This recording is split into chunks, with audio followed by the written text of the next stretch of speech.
सोचो, अगर आपको रास्ते पे चलते चलते अगर कोई गाली दे दे तो आप क्या करोगे? क्या आप उनकी बात सुन के लोगे?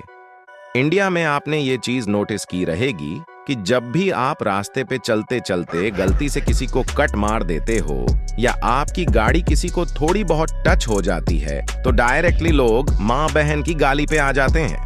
और कभी कभी सिचुएशन एस्केलेट होते होते हाथापाई भी हो जाती है। बट आप एक स्टेप पीछे लेके इस सिचुएशन को बारीकी से देखो कि आपको ऐसा कुछ करने से कुछ मिलने वाला है। इससे बस आपका ईगो सेटिस्फाई होगा, लेकिन आपकी एनर्जी, वर्ड्स, मेंटल पीस और सबसे ज्यादा इंपॉर्टेंट आपका टाइम वेस्ट होगा।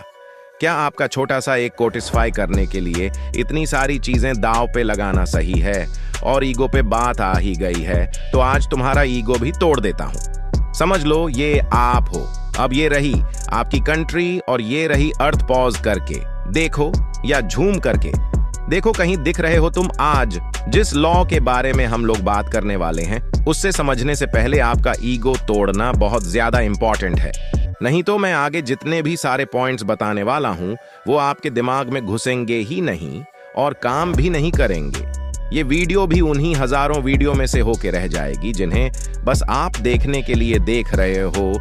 ये एक फोटो है जिसे डीप एल ब्लू डॉट कहा जाता है। ये अर्थ की आज तक की सबसे दूर से खींची हुई फोटो है, 6 बिलियन किलोमीटर दूर से। इसे खींचा गया है वॉयजर 1 के द्वारा और वो भी 33 ईयर्स पहले। अब बताओ मेरे शेर, तुम कहीं दिख रहे हो इस फोटो में? तुम्हारी बात छोड़ो, तुम जिस अर्थ को अपना होम प्लैनेट कहते हो वो भी इस यूनिवर्स में बस एक डॉट के बराबर दिखती है। और लोग आजकल हर जगह लड़ते झगड़ते रहते हैं, कभी खुद का ईगो सेटिस्फाई करने के लिए या फिर कभी इस छोटे से डॉट के एक छोटे से टुकड़े के लिए। खैर, अब जब हम सब इंसानों को अपनी औकात पता चल ही चुकी है तो let's move to law number 9, 48 laws of power win through your actions and never through your arguments. अब आर्ग्यूमेंट्स के बारे में तो हम सभी को पता है, ये हम सभी ने बच से देखी हुई है। लेकिन इस लॉ में एक्शंस किस टाइप की हो सकती है? तो एक्शंस बेसिकली 3 टाइप की हो सकती है। पहला है फाइट और attack, second is defend and third is walk away. Fight और अटैक दुनिया में सबसे ज्यादा कॉमन है। लोग हर बार अपना पॉइंट प्रूव करने के लिए, अपने ईगो को सेटिस्फाई करने के लिए लड़ते झगड़ते रहते हैं।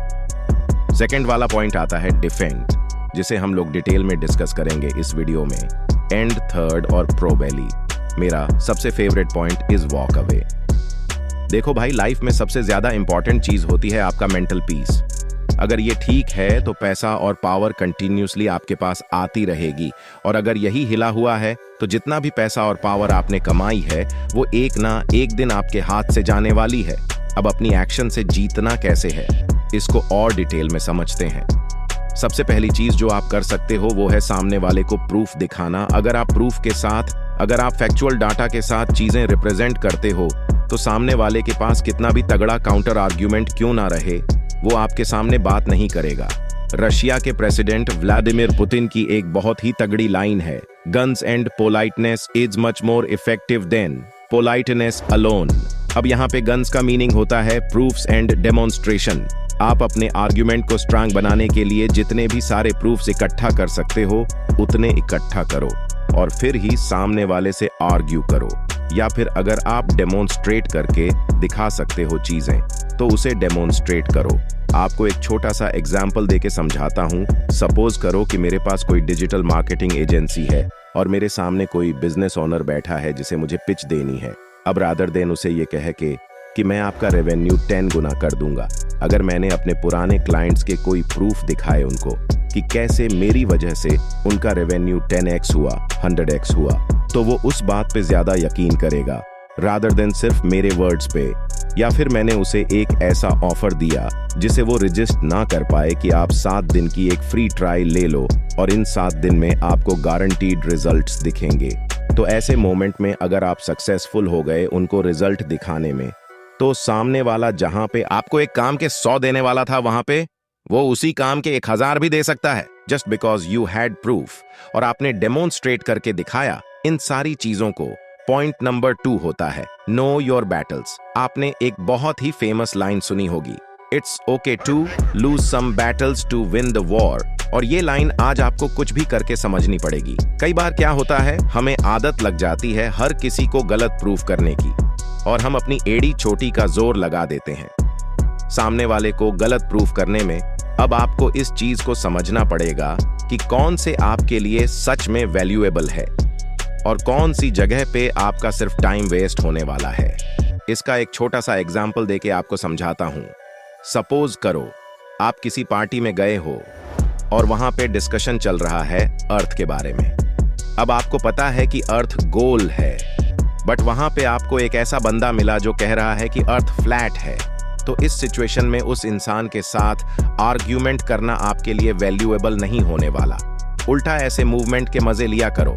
सामने वाला कह रहा है अर्थ फ्लैट है तो फ्लैट है, तो आपको इस चीज को हल्का सा जज करके देखना है कि क्या मुझे सामने वाले को एक्चुअली में पॉइंट प्रूफ करना है या फिर नहीं भी करना है।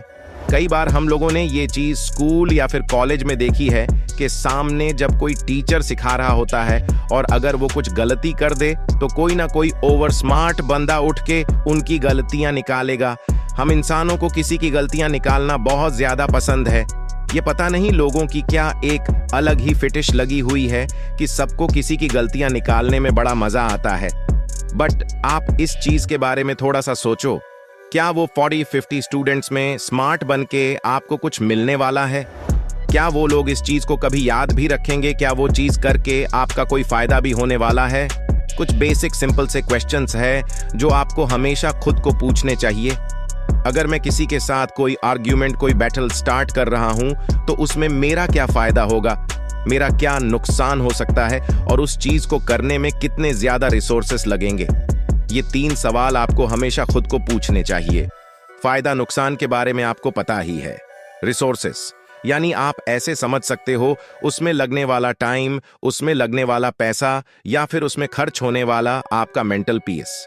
ये सारी चीजें आपके रिसोर्सेस है और इसको आपको सही से यूटिलाइज करना सीखना चाहिए। इसीलिए वीडियो में मैंने आपको पहले ही क्लियर कर दिया था कि ईगो आपको साइड में क्यों रखना है।